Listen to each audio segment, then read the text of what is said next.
There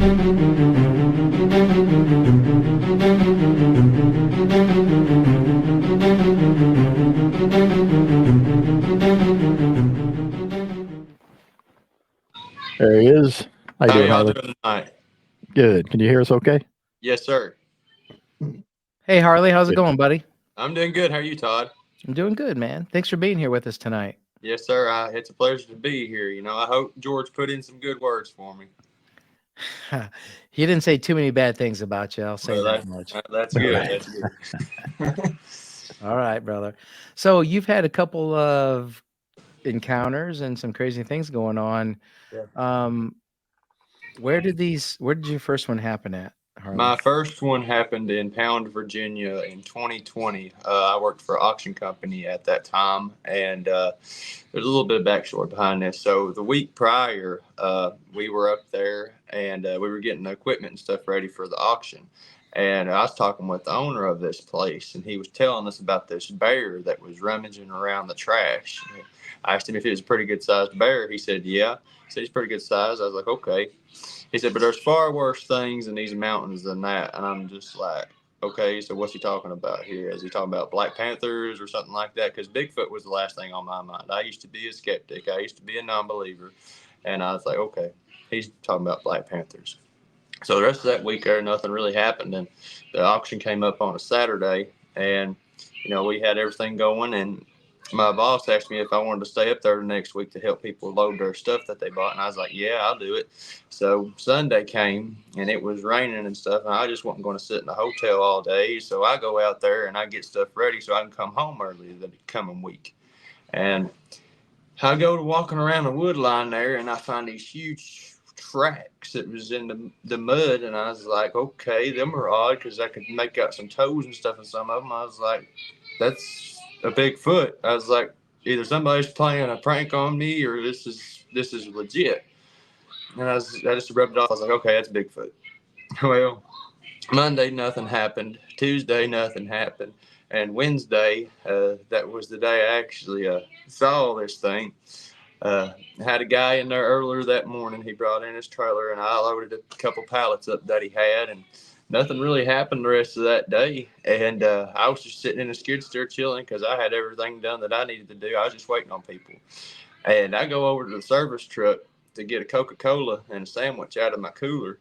Man, all of a sudden I hear this growlish grunt, and I'm just like, well, what in the world was that? Well, I looked towards the wood line. There's nothing there. Well, all of a sudden, I heard it again. And I was like, that's not anything that I've ever heard. So I'm looking up on this cliff face. There's a wood line, and I seen something moving through the wood line that was black. And I was like, well, that's that bear probably. Man, I looked down and I looked back up, and I seen it peeking out looking at me. It was just peeping in, back and forth, back and forth, back and forth. And I was just like, oh my God, that's a Bigfoot. These things are real. They're legit. And man, the only thing I knew of to do was to take a picture of this thing. Because if I knew if I didn't have that, nobody would have believed me. I wasn't going to try and get a video of this thing because it would have took off and disappeared. Well, I managed to snag a picture of this thing, and then the phone just flipped out. It just died. It had like 70-something% battery, and it just zapped. And I was just like, this is great. And this thing's just sitting here looking back and forth at me, and then this thing just turns around and walks up the mountain face, and I never seen it again. But that evening is when I captured the first set of vocalizations, and I've got 3 different audio vocalizations. I got one from the day that I saw the creature, and then I've got 2 from the next evening, and then that same day I got the other vocalizations. I found the tracks and trackway that I got videos and photographs of that I sent to y'all. Yeah, Harley, I apologize. You sent those pictures a while back. We talked a while ago. And Yeah. if you could resend those to us and those vocalizations, I'd be more than grateful to put them on this episode and on our Facebook group page. Yeah, absolutely. I think I probably still have them. I can probably go find the one that you sent me. But yeah, you can definitely see that figure, that head peeking out behind that tree in that one picture that you sent. It's definitely not a bear. And yeah, that was more recent. That was more recent. That's from December of 2023. Oh, that was a different one. Okay. Yes, I'm yes, sorry. that's a different one. Yeah, the one that I sent you from my original encounter, it's on up in our messenger conversation, but it's a black figure up on this cliff face, and he's peeping around looking at Yeah. me. Yeah, I remember that one. Okay. Yeah, Yeah. we still have all the pictures. I'm looking at them right now. Okay, cool. So Yeah. were you able to pick out any details of its face at that time? Well, that it was 70, 75 yards away from me. You know, I really couldn't just make out. All I seen was this black, huge figure just peeping out from around the top of this cliff face, looking at me. And and that started it all for me. But it took 3 years for me to overcome what I thought was a fear of these things. And I was an avid outdoorsman, and I loved hunting and fishing, and this thing had a huge impact on my life. I didn't go back deer hunting until this past Thanksgiving, and I finally killed a deer for the first time since before deer season of 2020. I mean, it was ridiculous, and I was like, okay, you know what? I can go out and research these things. Well, December 7th, I started. Well, I didn't know how to do any of this. So I looked up Bigfoot research in Tennessee, and lo and behold, Scott Carpenter's name showed up, and it all started from there. So before you saw the first one, did you believe in Bigfoot? Did you say you No, believed, or you no, had no? I was a skeptic. I was a non-believer. I just thought it was just a bunch of old timers' tales. But after that happened, and so the funny thing was, after all that had happened to me, I went to this drive-in diner at this town where my encounter happened, and I talked to some old timers, and I said, "Fellers," I said, "if you can explain this to me, I would greatly appreciate it." I showed them the picture, and I let them listen to the sounds, and they looked back and forth at each other. They got real quiet, and we said, "That's the devil monkeys." I had never heard that term before in my life, and that has stuck with me to this day. And it's rocked my worldview, man. And now I'm on top of my job, 50-hour work weeks. I go out and hike whenever I can. I The mean, it's devil addictive. monkeys. Yeah, yeah, it's a term that I had never heard before in my life until them old timers told me that. Yeah, we've heard that a few times. Mhm. Yeah, that's something that you just don't hear, and it's stuck with me. So let's go into your next encounter then. Tell us what So, happened. When and where, and what happened to you? yeah, December 14th. It was 7 days after I started doing my field research. This happened in the Great Smoky Mountains National Park at an undisclosed location that Scott Carpenter used to research. This is the place where he stopped. He quit doing real field research because of this location. And I have my wife with me, and we're hiking up and down the trail, and she just stops me. She says, "Look at that." I said, "Look at what?" She said, "That looks like something out of a war movie." I was like, "Okay, that's odd." So I look, and these sticks are they're like sticking out, just like something like you would see in a war movie. You know how they make them barriers with the sticks that are propped up. It was wild looking. So I said, "Okay." I said, "Stand right here." I said, "I'm gonna walk over through there and look around." Well, I didn't get 10, 15 feet away from that, and I heard something moving up in front of me through the brush. And I told my wife, I said, "Stand right here." I said, "If I start screaming," I said, "just run." And I'm sitting here looking, and right there where that place was, there was this huge bed. It wasn't a deer bed. It wasn't a bear. I mean, I stepped it off. I have a size 12 boot, and it was like 8.5 feet long. I was just like, that's just one solid mass. There's something huge laying there. And I kept hearing something moving further back in there, so I decided to go towards it. And I'm still talking back and forth to my wife, and I had my pistol on my right hand side, and I'm still walking back through there. In the trail, there's a huge game trail that goes from right to left that I stumbled across, and something just told me to look right. I just had this instinct I need to look right, and sure enough, I looked right there, 25 yards away from me, reddish brown, and it just stepped in behind a tree, and I was just like, "Oh my gosh, what have I got myself into? This is a lot closer than what my first one was. I don't know what to do."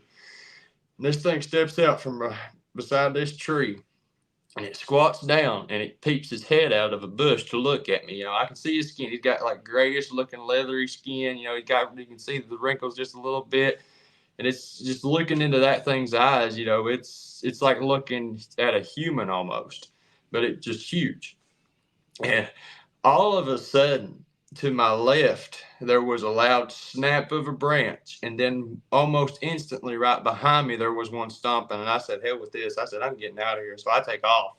And that was a wake-up call to me. I was like, you know what? These things, they're a lot smarter than we are, and they are operating on a different level. Like they're so smart and clever. Because, you know, the funny thing was I had my pistol on my right-hand side. And just so coincidentally, I had one in front of me, had one to my left, and then I had one behind me. And I was like, they're too smart. It was definitely a wake up call for me. You know that they're a lot more intelligent than what people make them out to be. Yeah, people have said that a lot of times, you know, they know when you have a weapon on you. They know. I don't know if they can smell gunpowder, or I don't know if they just. I just think they know what guns are. I think they honestly think they do, you know. But since that happened, I don't carry a gun on me anymore. I was like, you know, I just want to kind of have a sense of trust for them to see, you know. That way, I don't.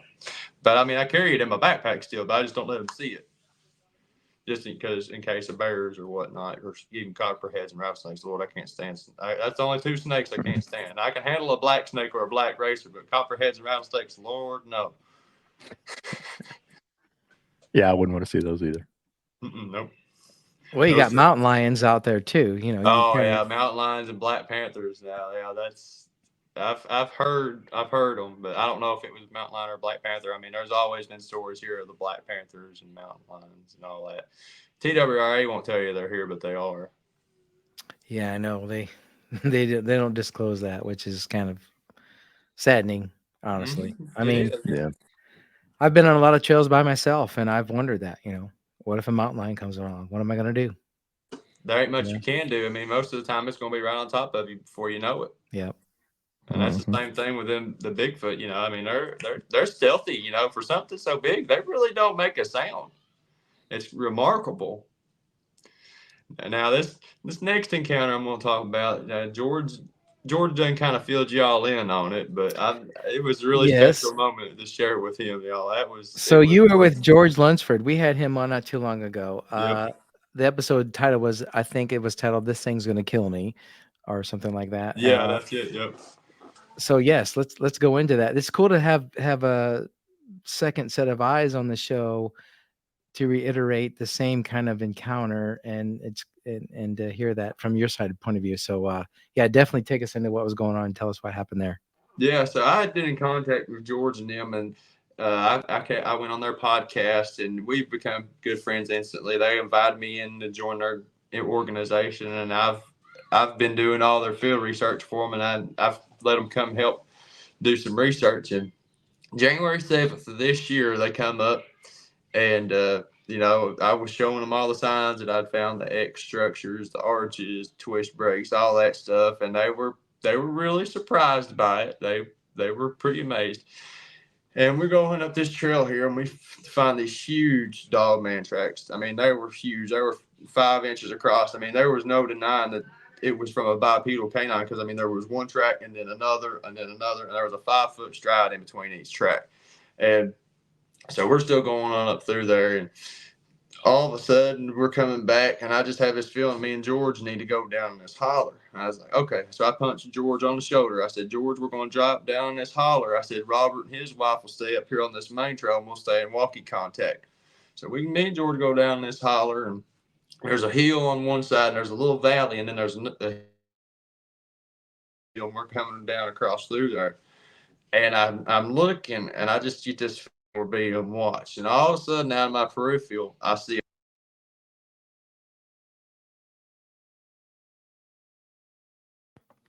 Come on, don't do this now. All right. Oh, that was weird. I'm telling you, listen, people are listening to me. I'm telling you, I'm on the radar. I'm telling you, I was on with Jeremiah Byron from Bigfoot Society, and they was trying to shut that down. I'm telling you, this is legit. But anyway, as me and George were on this hill. Ah, shit. That was my fault. Now you really got them thinking. Yeah. What'd you do, cancel? Yeah, I kicked them out. Well, there were 2 of them. I was just trying to get rid of the one. Oh, yeah. Bring him back on. I'm telling you. Sorry, no, that was my fault. No, Brian did that. that one was me. Oh, That was me. okay. I kept hitting my thing. I was putting the link in. And I was like, well, what the crap? I kept hitting it. But anyways, I see this large shadow out of my peripheral, and I see it go behind a tree, and I stop. I said, George, there he is. He said, what? I said, there's a Bigfoot right over there. I said, don't you see him? He said, Harley, that's a shadow. I said, George, stand right here. I said, I'm going to walk towards this thing, and I said, I'm going to see if I can get it to move. I didn't even walk 20 feet, y'all, and I stepped on this branch, and it sounded like a shotgun going off. This Bigfoot reaches its arm up and peeps out from around a tree to look for me to see where I'm at because he can't see me. And all I hear is George say, oh, shit. And next thing I know, George is caught up to me, and I was like, what are we going to do? He said, we're going to chase it. Well, I did. I was just going with it. So we decided to go up there, and we got up there to where it was at, and sure enough, right there in the moss was the toe indentations of where he was at, and we figured he was about 8.5 feet tall because I'm 6'6" and I couldn't even reach where his head was. I mean, he was huge. I mean, he was looking like a 8x4 piece of plywood, dude. He was a big old boy. And we call him Alfalfa because the top of his head was sticking up. It was a crazy and special moment to share with George, because he had never seen one until that day. And it's still, I love hearing him talk about it. He gets so excited. Yeah, he was talking about how you went after it, and we're like, what? But you wanted to go toward it to make sure it was going to move and have a reaction. Mm-hmm. Yeah, he definitely had a reaction. Yeah, because he was trying to, like I say, when I stepped on that branch, it sounded like a gun going off. He reaches his arm up on that tree, and he kind of leans out to look for me for where I'm at. And then I hear George say, oh, shit. And then George is right there with me. So what happened? You look back and see George, and you turn and it was gone, or did you just take off? I didn't even look back. All I heard was George coming. I was trying to keep an eye on it, and then George got beside of me, and I looked at George, and just by the time I looked up, it was gone. I mean, it just all happened so quick, but I know that's what it was. I mean, there was no doubt seeing that big muscular arm coming. Were you able to see the any face details on that time, or? I mean, it was the weather. I mean, it was snowing and sleeting on us, going from snow to sleet to rain. It wasn't very good sunny conditions. It was awful. Yeah, that's what George said too. Mm-hmm. Yeah, I mean, it was he just looked like a big shadow standing there. But I mean, when he reached that arm up, you can see the hairs hanging down and the muscles. He's huge. Man. So what happened after that? What'd you guys do? We went up there to where he was at, and there was this big, like a funnel, like a trail leaning in through there. Well, me and George go through there, and I'm telling you all what, that stuff didn't look as thick as what it does. But them laurel trees, I don't know if y'all have ever been around a laurel tree thicket, but man, that stuff's so thick. Me and George was pushing our way through there, and we come around, and Rob's radioing over to us, and he said, what did y'all stir up? He said, there's the birds come flying out of here. And he said, it sounds like a bulldozer's coming through the woods. And I'm just like, well, I said, we flushed one out. I was like, me and George just seen one. And we come around, we get back on the main trail. We never did find anything. I think he cut right and we cut left, because I mean, that's the only thing I could think of. And I think that he seen Roberts standing down there in the main trail, and he just made a loop around. And it was crazy, y'all. That was the wildest. That was probably one of my favorite encounters, just to share with somebody. It was amazing. So how long have you known George? How did you know George? I've known George since about November. They invited me to be on their podcast. Okay, all right. Yeah, that's cool. Yep. And now I'm good buddies with all of them. They invited me to be a part of their group, North Carolina Investigates, and I come on their podcast with them every week and we talk. So we're all good friends now. I'm the rookie, so. Yep. Well, we heard you have yet another encounter that happened to you. Yeah, of the canine kind. Of the canine kind, which I know what this is going to be, which already freaks me out. Did this happen in the same area that the others happened in, or? No, this happened a lot further up the mountain. So, was this in the Smoky Mountains, though? Or? Yep, this is in the Smoky Mountains. All right, well, let's hear this one. 9th of this year. I think I'm going to go to my normal spot. Well, I decided, well, you know what? I've been pushing this spot hard for the past. That was not me. Yeah, this is probably where he gets cut off. The dog man. Mm-hmm. It's all right. We'll keep it going. He'll be back. Yep. Once he realizes he's not here. Yeah, there he is. It is not me. That was not me. It is not me either. I have excellent connection. It's not me. I'm telling you. It's when you start talking about this stuff, people are listening. So January 29th of this year. Okay. So I'm going, I think, to my normal spot. Well, sure enough, I changed my mind and I go further up the mountain. Well, I go to the first spot that I'm going to check out. There's a campground nearby, and I was like, well, maybe they're going to be close to this campground since there's no campers in this area this time of the year. And I go in there and I'm looking around. First thing I find is this huge ash tree made out of trees this big around that are broken off at ground level. They're literally made into an ash tree. And I'm like, okay, that's obvious signs right there. So I'm going around through there looking some more, and I end up finding a rock stacks of 3. There's 2 rock stacks of 3, and they were probably about 20 yards apart. And I'm looking at them, and I'm just like, okay, maybe them campers could have done that. They could have come down here and done that. But I mean, them rocks they're huge. I was like, maybe He-Man come down there and done it or something. So I go back to the truck, and I head further up into this place. And I get parked and I go hiking up the trail. I cross these bridges. There's 2 or 3 bridges that was made going across the creeks. And I keep going around, traversing through there. And I come down this other hill. I come up and I come to a fork in the trail. The trail to the right was overgrown and Park Services didn't take care of it. So I was like, okay, I guess I'm going up towards the waterfall. I get to walking up through there, and there's a huge game trail that just cuts right across the trail. And I get to looking over through there and I see these twist breaks. Well, I get to looking at one of them. It's probably about 8.5 foot off the ground. And it's just twisted and broken and it's facing up the mountain. The other one, it was twice the size of that one, and it was twisted and broken facing down the mountain. And I was thinking, okay, maybe this is wind. But I was looking around at all these other trees, and none of them were like that. There was no other. Again, not me. Yeah, I know it was him. Yeah, it's. But anyway, those trees, it's something with hands twisted them to break them. I mean, there was one facing up and there was one facing down the mountain. I'm like, okay, if I'm going to run into anything, it's going to be a Bigfoot, because I had never been to this place.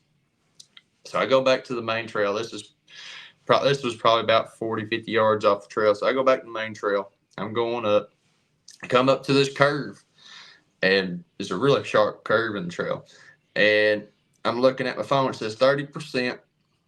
And I looked up and I looked down, and it just shut off. It said 10%, and then it shut off. I was like, well, this is great.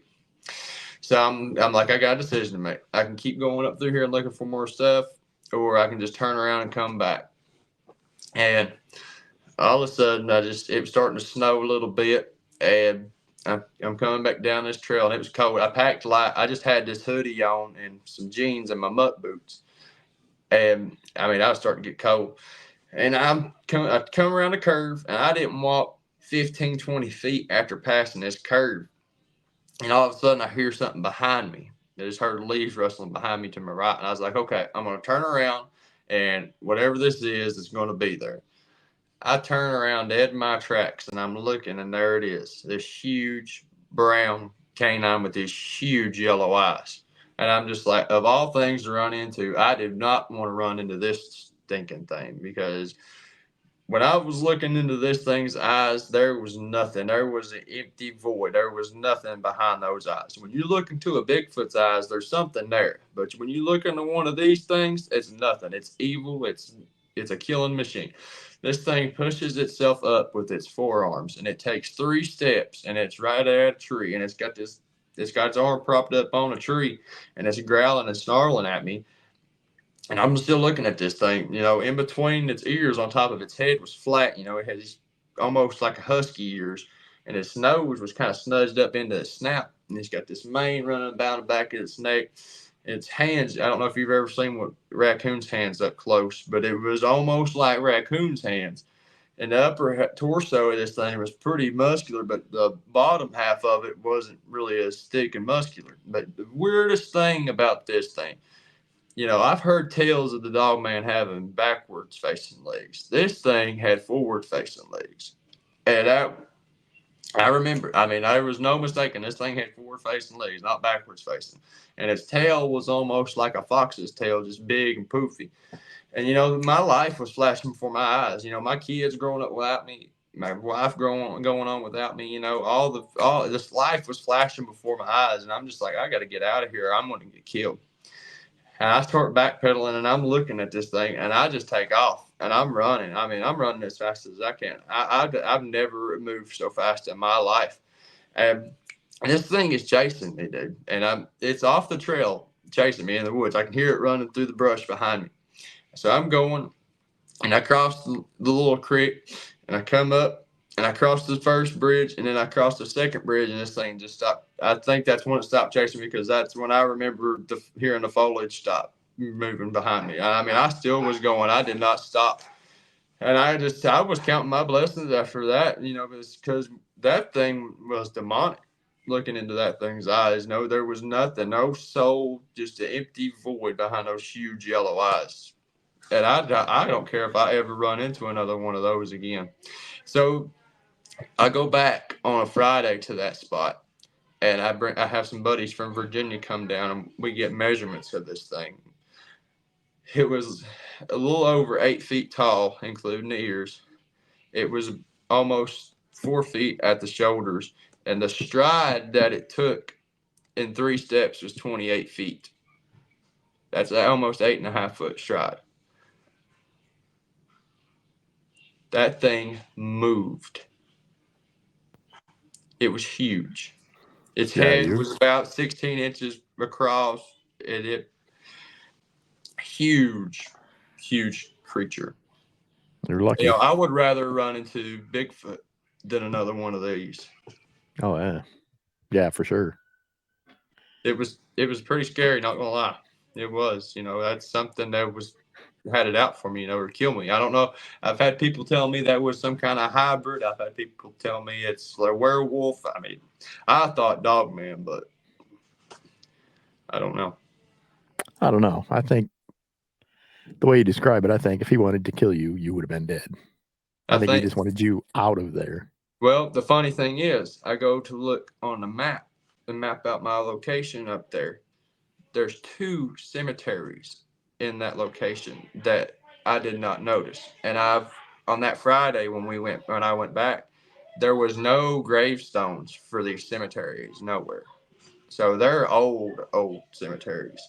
Wow. But the funny thing was, the area where where the dogman was, the compass that I had was just spinning in circles. Crazy. So electromagnetic fields and cryptids, it's all connected as well with the paranormal. Mm-hmm. It was mind blowing to me, because I had a hard time believing, the paranormal connection with these creatures until that happened. So now I'm a firm believer. Have you taken anything out there to those cemeteries to see if there's other activity besides? I'll tell you one thing. I can handle the Bigfoot. I don't do ghosts.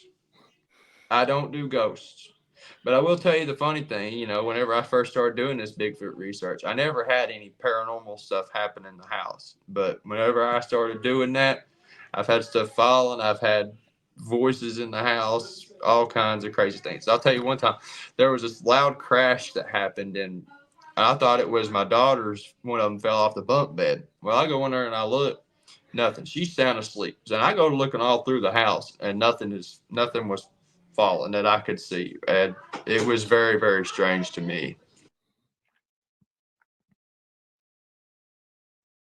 It was a very interesting to experience that. Sorry. Oh, you're good, man. You're good. So What would you tell people if they said, hey, Bigfoot's not real, Dogman's not real? I mean, what would you say to them? Oh, well, I mean, open your mind and accept the possibility of it because, I used to be in those shoes, and lo and behold, these things have showed themselves to me, and now I am out most of the time after work. I'm out looking for them. And, I've been very fortunate to have the encounters that I have had, and, I'm hoping to have more in the future. And I mean, I'm dedicated, so I'm probably going to. The wilderness here in the Great Smoky Mountains National Park, it's so vast and it's excellent place for these things to Well, hide. you're definitely in the right spot. And I'm really very fortunate to be able to kind of carry on Scott Carpenter's legacy. Yeah, I'm in constant contact with his son, and we're pretty good friends now, and it's just an honor, to be Yeah. able to go to these places that he went to. For the listeners, tell us a little bit about Scott Carpenter. So Scott Carpenter, he was a researcher from here in East Tennessee. He kind of went down the rabbit hole of, these things being descendants of the Nephilim. Yet I do think some of them are. I think some of them could be descendants of Nephilim, but I think some of the other ones could be descendants of Uso or even Cain. I think some of them have the paranormal capabilities, and I think some of the other ones don't. I think there's different types of them. So, and I think that the dogman, those just fall strictly into the Nephilim, because the fallen angels did not just procreate with human women; they procreated with animals and all kinds of other things. So, I mean, it's not out of the realm of possibility. So, Scott, he utilized a back trail camera whenever he went out, and he captured all kinds of crazy stuff on his back trail camera. One of my favorites is he's hiking down this trail, and this portal just manifests out of a blur, and then this white entity appears and just stands in the middle of the trail as he's hiking down the trail. I mean, Scott, he was, I was really never able to meet him because I started this too late. And I was just like, man, if I would have went back and started this sooner, I could have met him, and he would have been a great friend to have. And there's a lot of people that kind of hate on him, but, by his son talking to me, his dad was just a great man.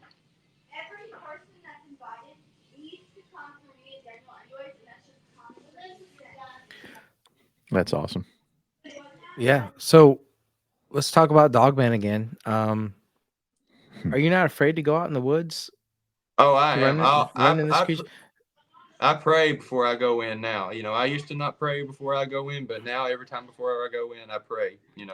That way I have a circle of protection, not just from the Bigfoot, but these dogmen as well. Because that opened my eyes. Do you think Bigfoot's dangerous? The ones that I've come across, they're more curious. They'll. I've been walking down the trail and I've heard the samurai chatter, or they'll just like throw acorns or something at me, and they'll whistle too. So this couple weeks ago when George and them came out, this George whistled. There was one that whistled up on top of the ridge, and George radioed over to me. He said, "Did you hear that?" I said, "Yeah." I said, "You just got a response from up on this ridge." George whistled again. About halfway down the ridge, another one whistled, and it was right above me. I heard it. I said, "George," I said, "there's one right above me." I said, "I just heard it whistle." He said, "Yeah, I heard it too." Well, George comes walking down the trail a little bit further, and I'm trying to radio over to him because I can hear him talking to me. I can see him, but my radio wasn't working. And all of a sudden, I'm coming up through there. I'm cussing a fit because the radio was messed up. And he said, "Did you just whistle?" I said, "No." He said, "There was one just whistled down in your direction." And I was just like, oh my gosh. I didn't hear it because of the leaves and stuff. And I'm pushing my way up through this brush. And I started walking faster. I didn't know if it was going to get me or not. He said, "It's literally right behind you." So, I mean, right there was three. I mean, there was one on top of the ridge, one halfway down the ridge, and then one literally right behind me. It was wow. But I think some of the Bigfoot are. I think some of them are good. I don't think all of them are. They're not the friendly Harry and the Hendersons type. They're wild, and but I don't think they really bother you unless you provoke them the wrong way. It's their home, not yours. You got to treat it with respect. Harley, why do you think it's so hard for people who are non-believers to believe that there are a tribe of creatures or people, whatever you want to classify them at, that live deep in the mountains and the caves of this world that we just don't go far enough in to see, but we occasionally run into them? Why do you think that's so hard for people to believe? I just don't think they want to accept that reality. And I think this also goes along with like religious beliefs and stuff like that. Because it's there. If you even look in the scripture, it talks about giants. Giants weren't supposed to be a reality, but lo and behold, they are. They've had bones of giants, and lo and behold, they go missing. Who's to say that they don't have a Bigfoot or a dogman strapped to a table right now somewhere, and they're doing experiments on it? And that's just it's secrecy to the finest degree. And I never really expected to be watched by anybody, but after my dogman encounter and I started talking about it, things really started heating up for me. I've gotten phone calls from random numbers. I've had unmarked SUVs sitting in the driveway, and then they'll pull off as soon as I try to go outside. My town that I live in, Newport, Tennessee, we've got Ford Explorers and Dodge Chargers. We don't have Tahoes that are tinted out and just randomly sitting here in the middle of the night. And I've also had them try to follow me out to my research areas, and I just said, heck with it, and I've gone back home. But the funny thing was, I just recently sold my truck.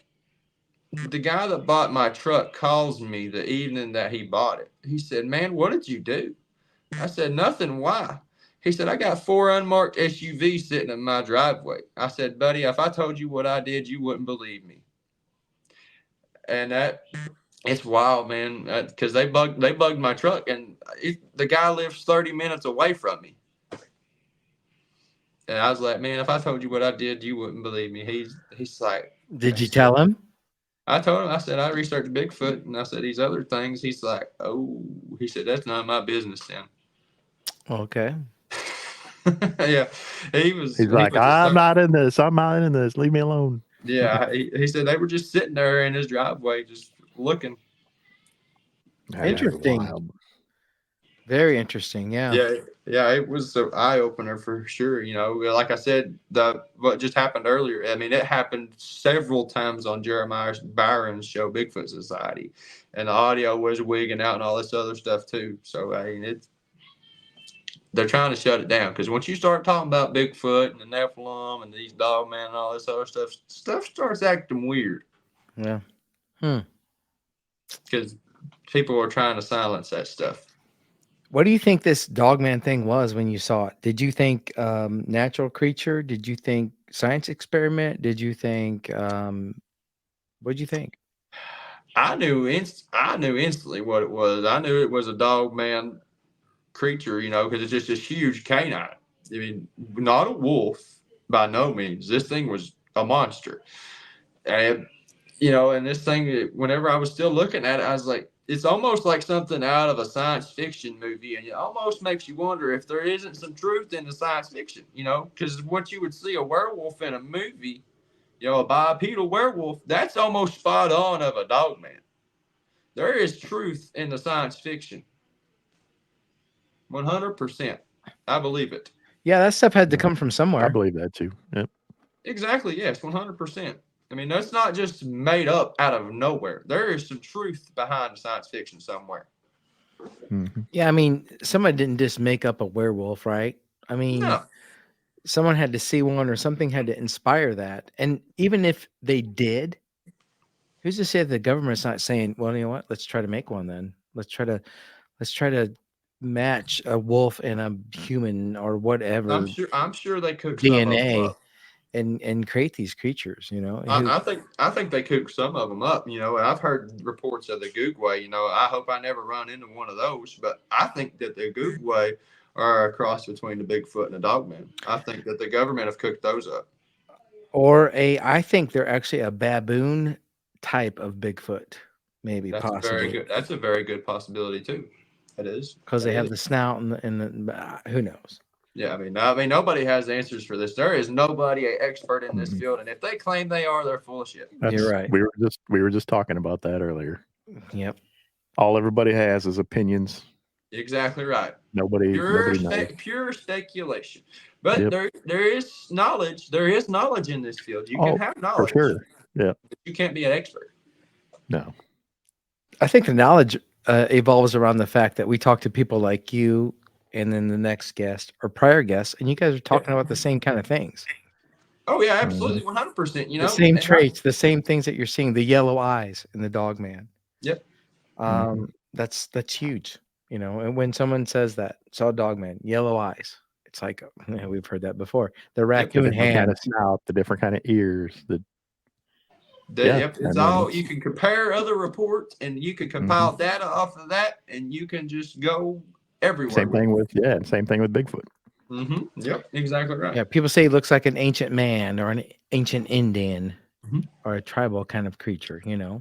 Exactly right. Yes, 100%. You know, there's hundreds of thousands of reports and you can all compare them and they're all exactly alike.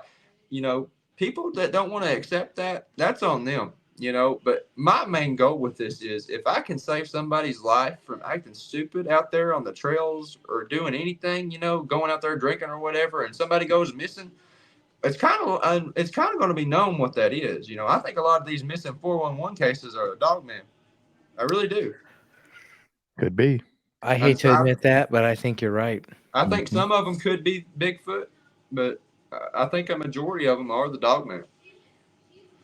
I mean, if you look at the one in the Dennis Martin case in Cades Cove, I mean, they seen this large, what they described a bear-like creature right before he went missing. I mean, kind of that's. We always thought that was a Bigfoot, but who's to say?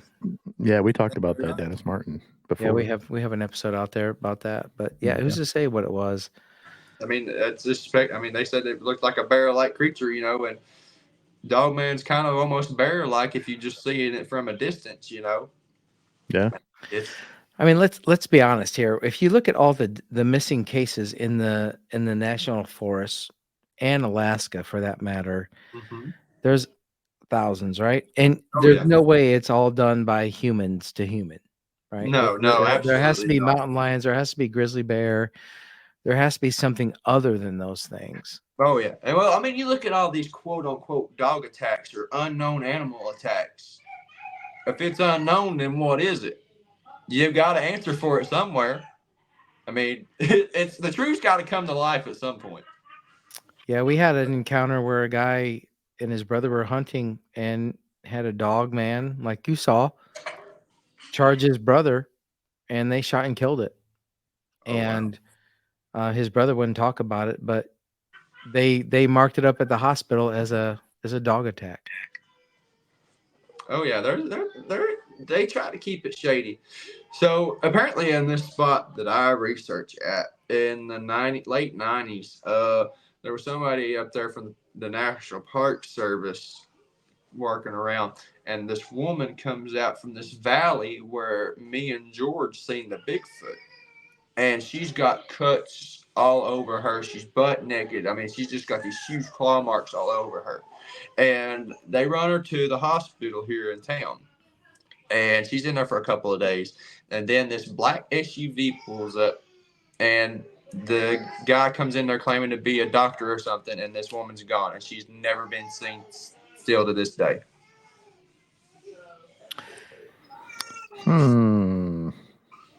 You know, we've talked to people before that have actually told us that they should be silenced. Well, you look at the Michigan truck driver that shot one, and the government said that was an asset. Yeah, I want to get him on the show. I've got to get a hold of that guy. Do you remember his name? I do not know, but I know who you're talking about. That's a remarkable story, though. You know, he's driving in this semi, and this thing's keeping pace with him, you know, and he literally shoots it and kills it. Yeah, he stopped and parked for some reason. He had a blowout or something, or he thought he did. He was checking his tires. Oh, he's checking his air, I think. His airlines. And he's in Michigan, not far from where we're at, Brian. Actually, you know, we're in northern Indiana here. Well, we need to track this guy down. I know. I gotta get a hold of this guy.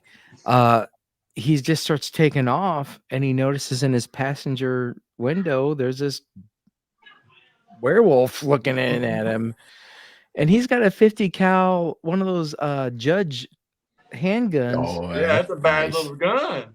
Or 45 cal. I looked at buying one of those because when I go out in the woods, I want something like that if I'm gonna have to. Oh yeah, 100%. Yeah. I didn't buy one, but those shells are huge. I Huge. mean, and if he had the the expandable ones, so I guess he like just rolls his window down, or his window was down, and he just plugs this thing like 2 or 3 times in the face. Damn.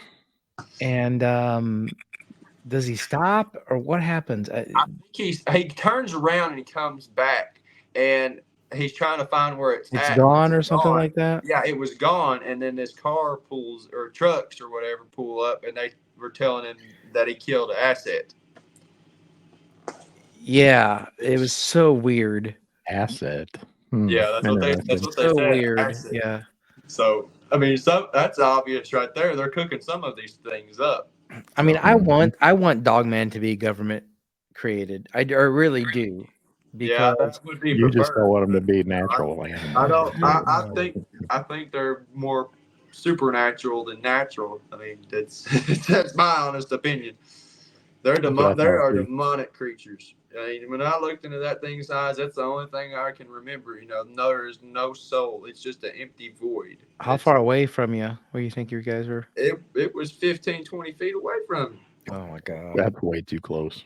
Yeah, dude, it's huge. It was terrifying. There's literally these raccoon hands with these claws on the end of it. These huge yellow eyes. It was piercing through my body. I mean, it was. I hope to never run into another one of them, but I'm going to tell you right now, if I run across another one and it's as close as that one, I'm going to rebuke that thing in the name of Jesus, and that thing going to be going like that. I agree with you. You should. And then call us. Absolutely. Call us immediately before you call anybody else. Yeah, I will. Yeah, I'd love to take you guys out sometime if you would be willing to come down here. That would be awesome. Well, we'd like to. Yeah, we'd like to. We've got a lot of trips to make, but we'd like to come down there, and we are down that way sometimes. So I'm telling you, Great Smoky Mountains National Park, y'all, it's beautiful.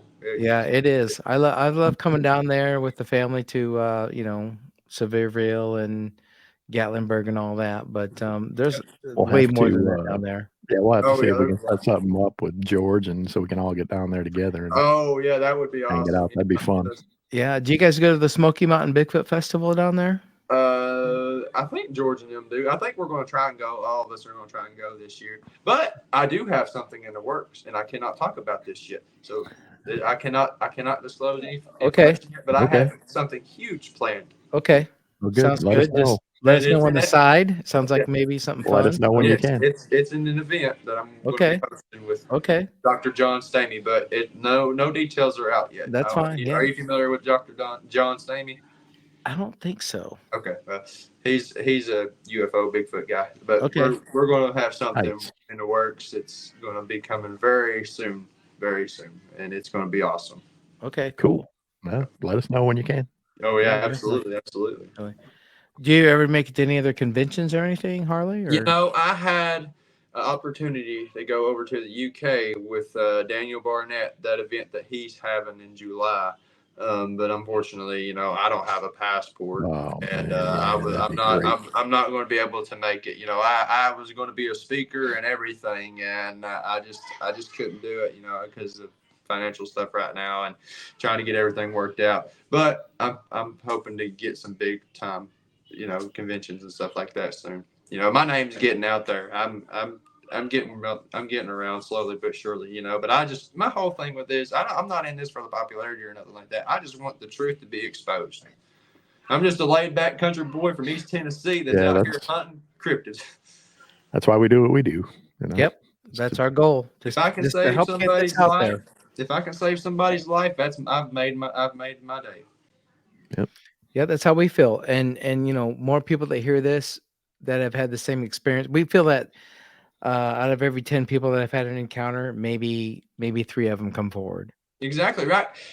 That was my thing. I never wanted to talk about my first encounter, but Jeremiah Byron back in September, I in 2023 in September, I went on Jeremiah Byron's show. That was the first person I had ever talked to about my Bigfoot encounter, and now I'm on podcast after podcast after podcast. Good for you, man.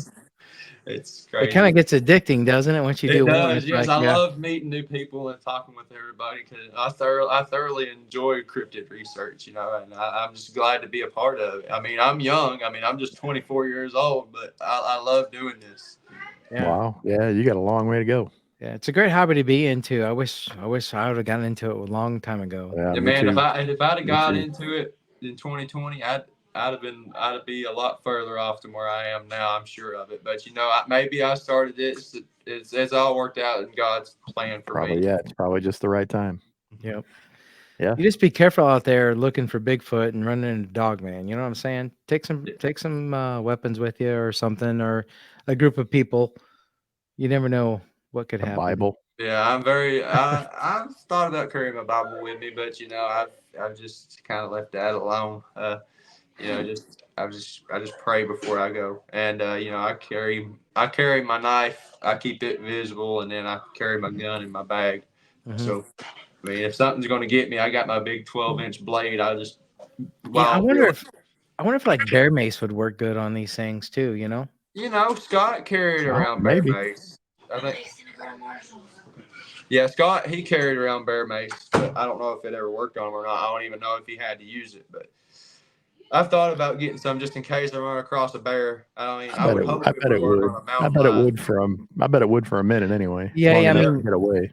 Yeah, like if I go to Oregon, I travel out there from Indiana. I don't have any kind of weapon, but I could stop at maybe a hunter store or something like that. Some kind of shop or something. Yeah. Buy some mace or something like that, like a good big spray can. Yeah. Whether it be a mountain lion or not, I mean, you still hit that, and you just gotta be careful. You don't want to be in, you don't want to be down with it. Yeah. Don't have the wind in your face. Yeah, you blind yourself if you're done. That'd probably be worse than a skunk spray, That'd be me. Be like, Well, Harley, we appreciate you being here with us tonight, man. It was good talking to you. Yeah, we do. That was awesome. A great time, and I've got 2 new friends that I can talk to. Exactly. So absolutely. You can come back anytime. I appreciate that. I will. I appreciate Maybe we'll get you and George on together. You guys can. Hey, there we go. Yeah. That'd be awesome. Yeah. Absolutely. Yeah. All right. Sounds good. If you get back out there, be careful. I will. Absolutely. Please. Yeah. Watch your back. If you see something happens, get back a hold of us. I will. Absolutely. I appreciate you guys.